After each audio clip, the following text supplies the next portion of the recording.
시청자 여러분 안녕하십니까. 굿모닝 인포맥스 2부입니다. 기자들이 핵심 경제 이슈를 전달하는 경제 언박싱 시간으로 문을 열겠습니다. 네, 오늘은요 2월 FOMC를 앞두고 확인된 물가 둔화 추세와 그 의미 그리고 시장의 FOMC 전망을 국제경제부 윤시윤 기자와 함께 나눠보도록 하겠습니다. 안녕하세요. 네, 안녕하십니까. 네. 예, 지난주 후반 시장이 크게 이걸 기다렸어요. 12월 미국의 소비자 물가 지수 CPI가 발표됐는데 윤 기자가 먼저 그 의미를 좀 정리를 해주시죠. 네, 현재 시간으로 지난 12일에 미국 CPI가 발표됐습니다. 네. 오는 2월 1일 FOMC를 앞두고 마지막으로 발표되는 물가 지표라 의미가 컸습니다. 지난주에 이어 이번 주에도 시장을 계속 움직이고 있죠. 네. CPI는 시장 예상치인 전년 동기 대비 6.5% 상승에 부합해 2021년 10월 이후 가장 낮은 상승률을 나타냈는데요. 전월 대비 0.1% 하락한 부분도 예상치에 부합했습니다. 지표를 확인한 시장은 크게 안도했습니다. 뉴욕 증시에서 3대 지수는 일제히 상승했고 다우 지수는 지난 10일 이후 4거래일 연속 상승했습니다. 미국 10년물 국채 수익률은 3.46%까지 호가를 낮추기도 했고 2년물은 4.1% 부근으로 하락했습니다. 네. 달러화도 크게 약세를 나타내면서 달러엔 환율은 지난해 5월 이후 8개월 만에 최저치인 127엔대까지 내려서기도 했습니다. 네. 근데 연준의 물가 목표치가 2%잖아요. 아직 갈 길이 좀 먼 것 같기도 한데 어떻게 좀 봐야 될까요? 네, 이번 12월 CPI를 앞두고 시장에선 과잉 기대와 신중론이 크게 맞닥뜨렸습니다. 네. 섣불리 시장 가격이 연준보다 먼저 인하 쪽으로 이동하면 연준과의 전쟁이 더 길어질 수 있다는 우려 속에서죠. 네. 또 제롬 파월 의장이 주목하는 서비스 물가는 오히려 올랐습니다. 음식과 자동차, 정비 쪽 가격은 여전히 소비자들에게 부담이 됩니다. 물가의 3분의 1가량을 차지하는 주거비도 올랐습니다. 네. 그래서 시장에서도 연준의 피벗 가능성은 일러도 올해 하반기 이후로 보고 있습니다. 그렇군요. 시장하고 연준하고 이 의견이 사실 해석을 같은 그 결과를 놓고 해석을 달리하고 있는 거예요 지금요. 네네. 시장은 이 정도면 뭐 되지 않았냐 그런데 연준은 아니다. 아직은 안심할 때가 아니다. 이렇게 안심론을 좀 배제하는 경향이 있고. 네, 맞습니다. 2월 FOMC가 이제 임박하고 있잖아요. 어떻게 시장에서는 좀 반응을 하고 있습니까? 네, 물가 둔화세를 확인한 시장은 이번 2월 연준이 보다 전통적인 25bp 수준으로 금리 인상폭을 완화할 것으로 보고 있습니다. 네. 연방기금 금리 선물 시장에서는 오는 2월 연준이 기준금리를 25bp 인상할 가능성을 오늘 기준으로 91.2%로 일주일 전 70%대 중반에서 크게 올랐습니다. 네. 시장은 연준이 올해 기준금리를 5%까지 올린 뒤에 한동안 동결하고 오는 연말에 25bp 인하할 가능성을 31%대로 가장 높게 보고 있습니다. 네.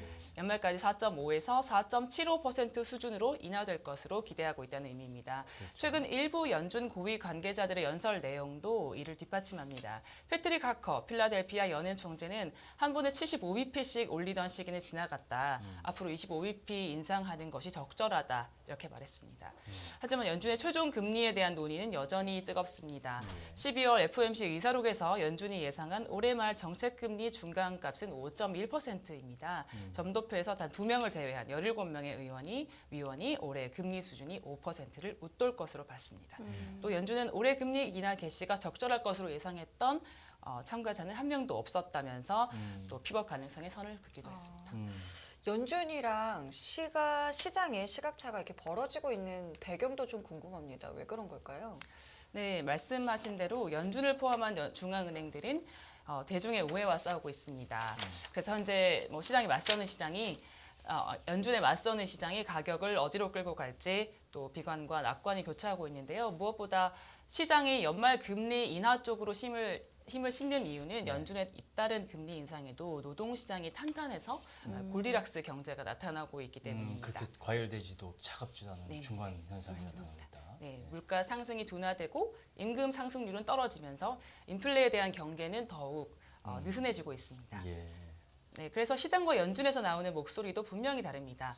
제프리 건들라 더블라인 캐피탈 CEO는 연준과 채권 시장에 가는 방향에 간극이 있지만 시장을 믿어야 한다 이렇게 말했었고 닥터 둠이죠. 누리엘 루비니 뉴욕대학교 교수는 최근 인터뷰에서 연준이 인플레이션과의 전쟁을 하다가 말 것 이라고 언급하기도 했습니다. 네. 연준이 인플레이션을 목표치까지 끌어내리려면 네. 기준금리를 무려 6%까지 올려야 하기 때문입니다.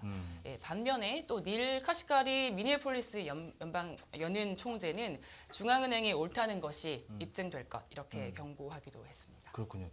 이 지금 이 얘기도 갑니다. 지금 연준이 사실 여기서 시장에다가 비둘기적인 입장을 보여주고 이제 적당히 된 것 같다라는 시그널을 보여주면 시장 그때부터 완전히 반응할 거 아니에요. 그쵸. 이게 이제 솔직히 긴장하지 않을 수가 없고 네. 사실 6% 말이 6%지 6%대면 엄청나게 높은 금리예요. 사실 기존의 그 전통적인 미국의 금리 그 시장 금리를 봤을 때는 인플레이션율로 봤을 때는 이 인플레이션을 지금 끌어내려야 되는데 지금 벌써부터 이 손을 놔버리는 인상을 주면 시장은 아마 날아갈 겁니다. 아마 시장이. 경기 침체가 올 수도 있겠죠. 그렇죠. 확 침체가 와서 그러면 더 막지 못하는 결과가 이제 날 수 있다. 이걸 걱정하는 거겠죠. 네. 그럼 과연 연준이 입장을 좀 시장의 의견을 들어서 조금 완화하는 쪽으로 가줄까? 이게 관건인데 어떻게 보세요? 네, 바로 그 점이 올해 말까지 시장이 끌고 갈 관심사일 것 같습니다. 연준이 의사록에서 언급한 것처럼 금융 환경의 부적절한 완화에 대한 대중의 오해를 특히 경계하고 있는데요. 네. 동시에 또 뭐 과도한 금리 인상으로 급격한 주택 수요 둔화, 뭐 소비 지출 감퇴, 뭐 높은 실업률 이렇게 심각한 경제 위기가 오는 것을 또 반기지는 않을 것이라는 게 시장 참가자들의 생각입니다. 네. 하지만 또 빌 더들리 전 뉴욕 연은 총재의 말대로 중앙은행은 스스로의 예측을 실현할 충분한 힘이 있습니다. 몇 차례 물가지표 둔화에 바로 연준이 시장의 편을 들 것이라 생각하는 건 또 다른 시장의 실수로 이어질 수 있겠죠. 네. 하지만 연준이 이전에도 수차례 금리를 올린 뒤 1년도 채 안 돼 금리를 인하에 나선 적이 있습니다. 2019년이었죠. 아무래도 이번 주에 본격적인 실적 시즌에 들어서면서 경기 침체 여부를 좀 더 확인할 수 있겠습니다. 연준이 이번에 성명서에서 시장 친화적으로 톤 조절을 할 경우 증시는 크게 환호할 것으로 보입니다. 그렇군요. 예, 알겠습니다. 지금까지 12월 물가 지수를 통해서 본 연준의 향후 금리 인상 전망에 대해서 윤시윤 기자와 함께했습니다. 오늘 말씀 고맙습니다. 네, 감사합니다. 네, 고맙습니다. 네, 이어서 이민재 기자와 함께 이제 이번에는 이 국내 통화 정책과 네. 관련해서 금리와 관련해서 어떤 전망들이 나오고 있는지 한번 살펴보도록 하겠습니다. 안녕하세요. 네, 안녕하세요. 자, 지난주에 한국은행 금리 인상이 있었습니다. 일단 먼저 이 내용부터 살펴볼까요? 네, 한국은행이 지난주에 또 기준금리를 올렸습니다. 0.25% 포인트를 올리는 이른바 베이비 스텝을 단행했고요. 네네. 이번 인상으로 무려 7차례 연속으로 기준금리를 올리는 신기록을 세우게 됐습니다. 기준금리는 작년 말까지 3.25%였는데 네. 이번에 0.25% 포인트를 올렸으니까 이제 3.50%가 됐고요. 예. 이로써 이제 우리나라와 미국 간 정책 금리 차이는 1.25% 포인트에서 네. 다시 1.00% 포인트로 좁혀졌습니다. 음. 한국은행이 이번에 연속으로 7번째 기준금리를 또 인상하게 된 그 이유가 궁금해질 텐데요. 네. 네. 가장 큰 이유는 물가 상승률이 여전히 높다는 겁니다. 네. 작년 12월에 발표된 물가 상승률이 5%였습니다. 아직 5.0%였는데 아직 5%대를 깨지 못한 거고요. 네. 또 물가와 함께 한국은행이 주목한 건 바로 한미 간 금리 차입니다. 네. 현재 미국 기준금리가 우리나라보다 조금 더 높은 상태인데요. 네네. 우리가 지난주에 기준금리를 올려서 이제 그 차이가 1.00%포인트까지 좁혀지기는 했지만 네. 여전히 격차가 크다는 평가입니다. 네. 이제 일반적으로 한미 금리 역전 폭이 1.00%포인트를 넘어가는 그 순간부터는 이제 우리나라의 자본 유출을 우려해야 한다라고 알려져 있습니다. 그렇군요.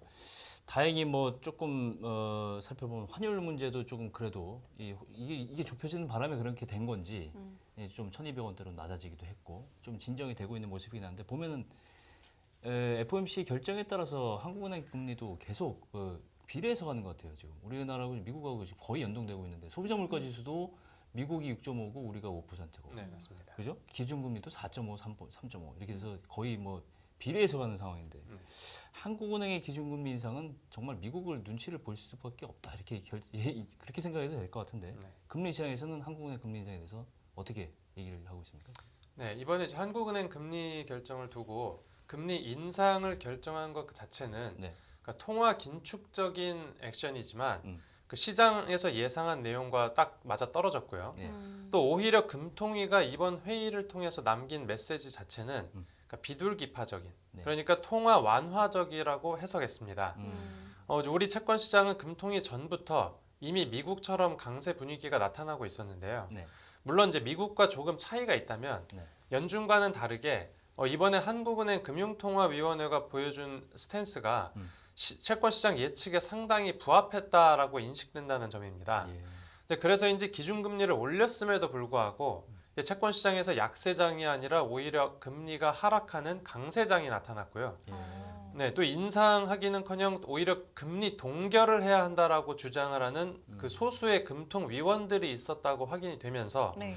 채권 시장 참가자들 사이에서는 연내 기준금리 동결 기대감까지 확산하게 됐습니다. 네, 또 이번 금통위 회의 내용을 상당히 완화적으로 해석한 또 하나의 결정적인 이유가 있는데요. 네. 바로 한국은행이 기준금리를 인상하기는 했지만 네. 올해 성장률 전망치를 기존보다 더 낮춰서 제시했다는 점입니다. 기존 아.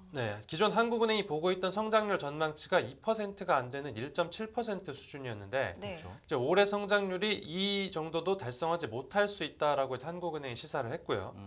또 이창용 한국은행 총재가 금통위 직후에 기자간담회를 가졌는데 이 간담회에서 이 총재가 발언한 내용들도 상당히 통화 완화적으로 해석하는 분위기가 나타났습니다. 당시 이창용 한국은행 총재가 발언한 말들 중에서 조금 가장 중요했던 부분들을 뽑아서 다시 살펴보면요. 네. 금통위원 절반이 최종금리로 3.50%를 보고 있고 나머지 절반은 최종금리로 3.75%까지 열어두고 있다는 발언이 있었습니다. 네. 이제 금통위원이 총재 빼고 부총재를 포함해서 6명이니까 예. 그러니까 최종금리 전망이 금통위 안에서 반반으로 엇걸렸다라는 설명인데요. 이 확률이 반반인데도 시장에서는 전자 그러니까 3.50%라는 숫자에 더 주목한 거 아닌가 싶습니다. 또 최종금리 3.75% 가능성에 대해서 이제 한 채권시장 참가자가 통화를 통해 설명을 해줬는데요. 예. 네.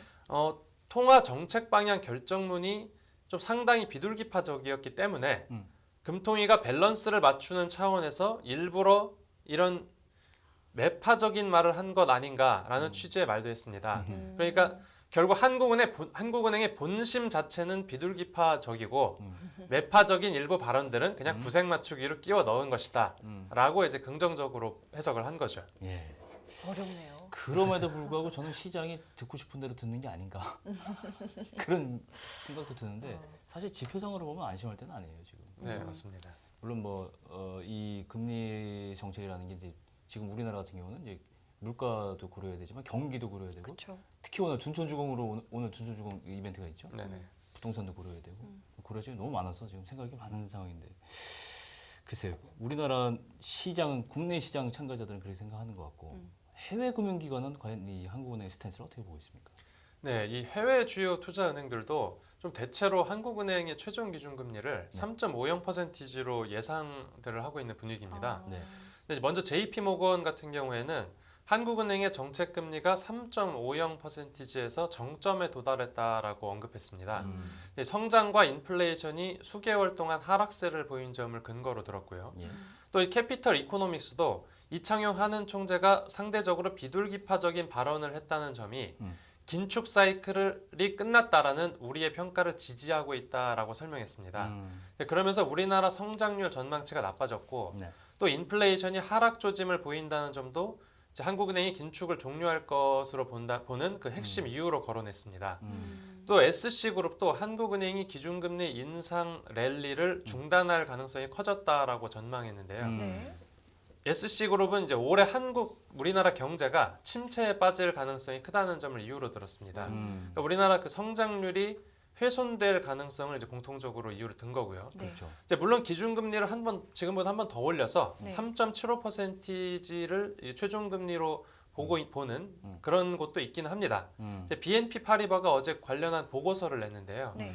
근데 BNP 파리바가 보고서에서 금통위의 엇갈린 견해를 고려할 때 한국은행이 기준금리를 3.75%로 인상할 확률은 60%, 네. 그리고 금리 인상을 3.50%에서 끝낼 확률은 40%라고 분석했습니다. 그렇군요. 금리 인상이 이제 거의 막바지다는 얘기는 영끌 쪽에게는 상당한 희소식이라고 볼 수가 있는데 그렇죠. 제가 생각하기에는 이것도 사실은 미국 상황에 따라서 얼마든지 개연성이 변화될 가능성이 개연성이 있는 것 같다. 그런 생각을 할 수밖에 없는 것 같아요. 그럼 이런 상상도 할 수 있을 것 같아요. 연내에 혹시 금리 인하 가능성도 있을까? 이건 어떻게 볼 수 있을까요? 네, 안 그래도 최근 국채 금리가 좀 하락세를 보였는데요. 네네. 네, 그 하락세를 두고 이제 시장의 기준금리 인하 기대감이 반영된 것이다라는 해석이 나오기도 했습니다. 실제로 일부 글로벌 라이브 투자은행도 한국은행이 올해 하반기에 금리 인하에 나설 것으로 전망하기도 했는데요. 하지만 한국은행 측은 선을 그었습니다. 이창용 한국은행 총재가 연내 금리 인하 가능성에 대해서 지금 논의하는 것은 여전히 시기상조라는 언급을 했고요. 네. 네, 그러면서 이제 이번 발표를 그러니까 이번 금통위 발표를 지금부터 금리 동결로 해석하는 것은 아닌 것 같다. 금통위원 세부는 3.5%에서 동결한 뒤에 이후 영향을 본 다음에 금리를 올릴 수 있다라고 했지만 나머지 세부는 금리가 3.75%가 될 가능성을 열어놓자고 했다라고 설명했습니다. 그렇지만 한국은행이 이 최근 들어서 미국 연준으로부터 정책 독립성을 확보하고 네. 또 기준금리 동결이나 인하 기조로 돌아설 수 있다는 이야기들이 나오고 있는데요. 네. 실제로 이창용 총재도 그 지난주 금통위 기자간담회에서 지금은 미국이 페이스를 조절하기 시작했다. 기본적으로는 국내 상황을 보면서 네. 금리를 결정할 수 있는 여건이 마련됐다라고 말을 하기도 했습니다. 예. 그래서 이런 상황들을 종합해서 그 증권가에서는 금리 인하가 좀 빠르면 올해 말에 있을 수 있다고 예상을 하고 만약 올해 한국은행이 동결로 마무리를 하더라도 내년에는 확실하게 금리 인하기에 진입할 것으로 좀 대체로 보고 있는 분위기입니다. 그렇군요. 연준 의장이나 한은 총재나 다 정말 이 시장에 얘기하는 거 굉장히 조심스러워하고 있다 이런 걸 느낄 수가 있는데 말은 이제 아직 그럴 때가 아니더라고 하지만 사실은 비둘기적으로 해석되게끔 또 하는 비춰지는 그런 것도 있고 그렇죠. 이런 가운데서 인하까지는 아니라도 금리가 실제로 상당 기간 올해 금통위에서 동결만이라도 하면 금융시장이 상당히 좀 안도하지 않을까 그렇게 생각이 되죠. 네, 맞습니다. 왜냐하면 그동안 채권 시장이 좀 많이 힘들었었는데요.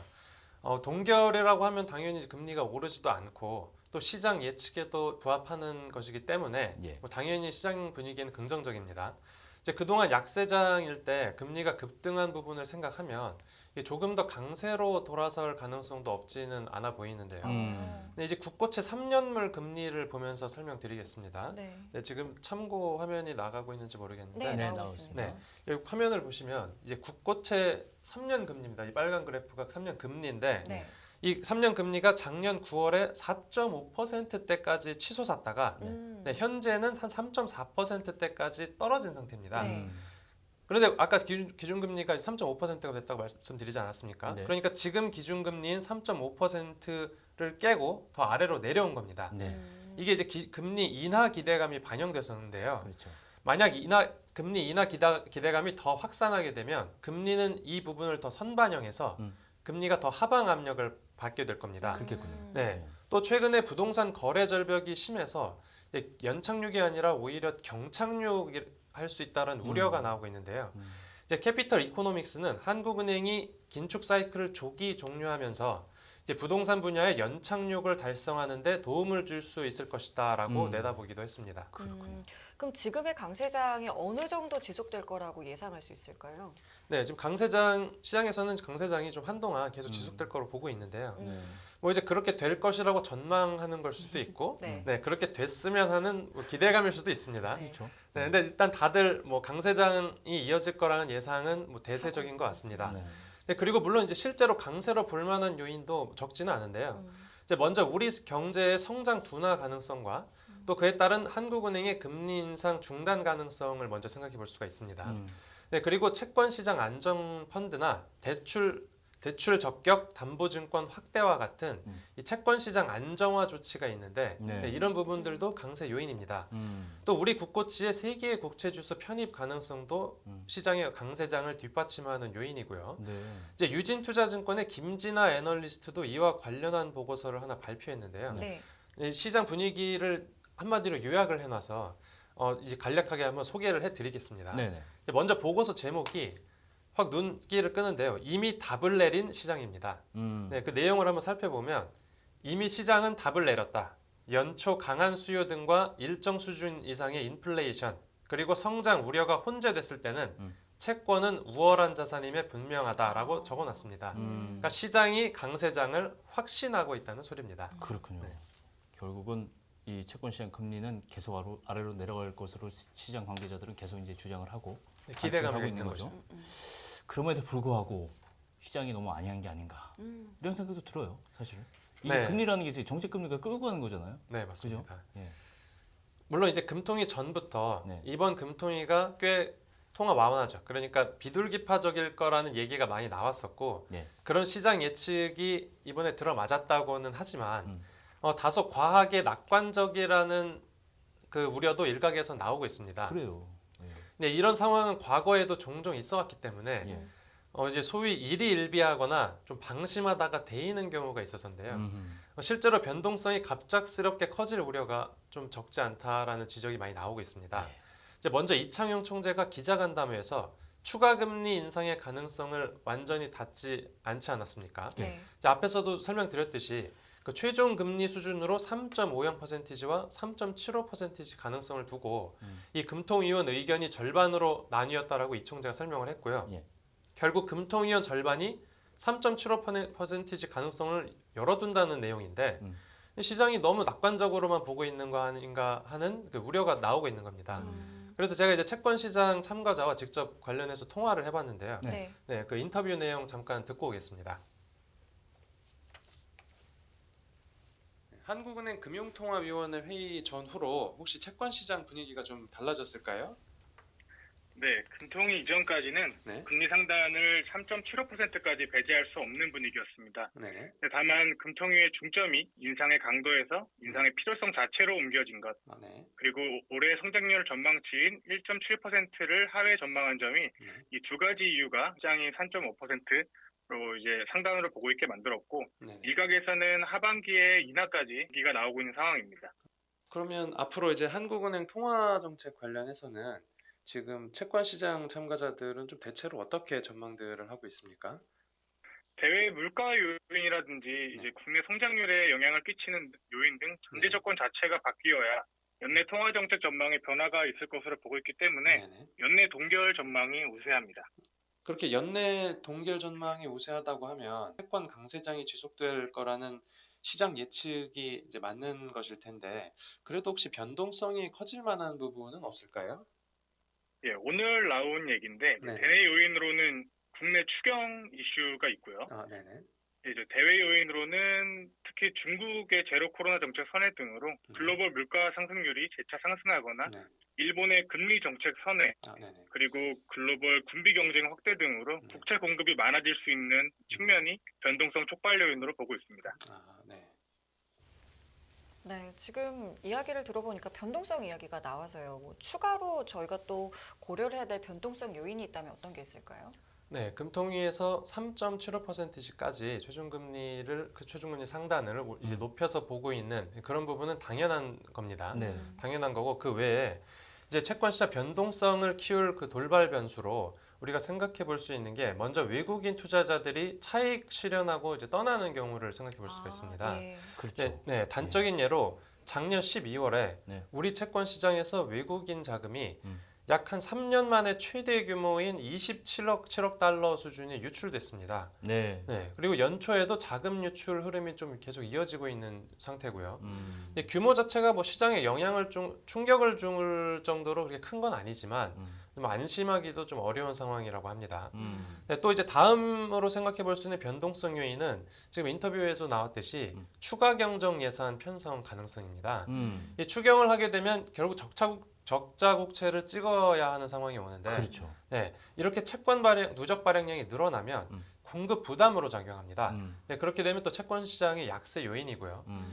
우리가 이제 앞서 코로나 시기에 추경을 연이어서 하면서 네. 이제 국채 발행량이 엄청나게 늘어난 기억이 있지 않습니까? 네. 네. 네, 그때 시장이 꽤 힘들어했었는데 이 시장이 그 기억을 잊으면 안 됩니다. 네. 네, 그리고 이제 불과 하루 전인 어제 네. 이제 우려가 현실로 나타날 수 있다라는 가능성을 보여준 일이 있었는데요. 네. 이제 정치권에서 추경 관련 이야기가 다시 나왔습니다. 그렇죠. 네. 네, 그러면서 이제 당시 장중에 3년 국채 선물 가격과 10년 국채 선물 가격이 둘 다 폭락했고요. 국고채 금리는 대부분 구간에서 반등해서 마감했습니다. 채권은 가격과 금리가 반대로 움직이기 때문에 네네. 가격 하락 그리고 금리 상승이 둘 다 약세를 보인 겁니다. 또 이외에도 뭐 일어날 가능성이 크지는 않겠지만 혹시라도 일어나게 되면 이제 시장에 큰 혼란을 가져오는 그러니까 우리가 이른바 그 블랙스완이라고 부르는 예. 그런 요인들도 꽤 많은데요. 먼저 첫 번째 사례로 우크라이나 악재를 들 수 있습니다. 아, 예. 네. 이제 전쟁이 계속되고 있지 않습니까? 그렇죠. 그래서 이제 그 나토 국가로 이제 전쟁이 만약 번지게 되면 예. 이제 우크라이나 전쟁과는 뭐 비교도 되지 않는 그런 심각한 상황이 연출될 수 있고요. 네. 또 이 경우에는 뭐 이제 국제 유가가 상승하거나 뭐 달러원 환율이 추가로 급등하게 되고 이제 외국인 투자 자금이 이제 대규모로 유출할 가능성도 있는데 만약 그런 악재들이 겹치게 되면 이 채권 시장이 다시 암흑기에 돌입할 수 있다는 가능성 우려가 제기되고 있습니다. 네. 또 다른 블랙스완으로는 이제 일본 YCC 폐기와 중국의 대만 침공 가능성 등이 또 있습니다. 이제 일본은행이 그 작년 12월 장기 금리의 그 변동 움직일 수 있는 폭, 그 허용 범위를 확대했는데요. 네. 그러니까 장기 금리의 최종 금리 상당히 더 올라갈 수 있다는 그 여지를 이제 남겨둔 건데 예. 이제 올해에도 그런 YCC 그러니까 수익률 곡선 통제 정책을 이제 폐기할 수 있다라는 예상이 나오고 있습니다. 근데 그러면 이제 금리 변동폭이 더 커질 수 있는 거고요. 예. 근데 중국은 이제 경제 재개, 그러니까 리오프닝을 또 하지 않았습니까? 예. 예. 그러면서 이제 글로벌 국제 유가와 인플레이션이 또 다시 이렇게 들썩이게 하는 요인으로 작용하고 있는데요. 네. 또 중국의 그 과거부터 이어지던 그 부동산 버블 문제가 네. 만약 그 터지게 되면 아. 이제 경기가 다시 주저앉을 수 있다라는 우려가 중국의 제기되고 경기가 있습니다. 다시 주저앉으면 여파가 있겠죠. 네, 맞습니다. 그러니까 리오프닝을 했지만 네. 또 다시 주저앉을 가능성이 음. 또 이제 블랙스완으로 제기되고 있는 거고요. 또 이제 만에 하나 그 또 중국이 중국이 대만을 침공하게 되면 이제 그 초대형 복합 위기라 불리는 그 퍼펙트 스톰급의 이제 위기를 몰고 올 수 있다라는 우려가 시장에서 나오고 있습니다. 또 이제 마지막으로 그 부동산 규제 완화 기조를 생각해 볼 수 있는데 아까 진행자님께서도 말씀해 주셨지만 네. 그 정부의 이제 부동산 규제 완화 기조가 좀 나타나고 있는데 이게 겨우 잡히고 있는 그 집값을 다시 부채질할 수 있다라는 생각들이 나오고 있습니다. 그러면 더 이제 한국은행이 기준금리를 더 올릴 수 있는 여지가 생기고요. 그렇죠. 네, 그렇게 되면 그 최중금리로 제시되는 지금 나오고 있는 생각들보다 더 높아진 더 높아질 수 수준에서 있겠죠. 네, 최중금리가 결정될 수 있다라는 가능성이 열려 있습니다. 예. 일단은 시장에서는 연내 기준금리 동결 가능성을 높게 보고는 있지만 뭐 이야기를 들어보니 인상 가능성도 뭐 여전히 남아 있는 것 같습니다. 예. 과연 뭐 어디까지 갈지 저희가 좀 더 지켜봐야 할 것 같고요. 한은의 통화 정책에 대해서 이민재 기자와 함께했습니다. 여기서 인사드릴게요. 고맙습니다. 고맙습니다. 예, 깊이가 다른 경제 뉴스 연합뉴스 경제TV 경제 언박싱 오늘은 여기서 인사를 드리겠습니다. 저희는 내일 이 시간에 다시 찾아오겠습니다. 지금까지 김경훈 성님이었습니다. 고맙습니다. 고맙습니다.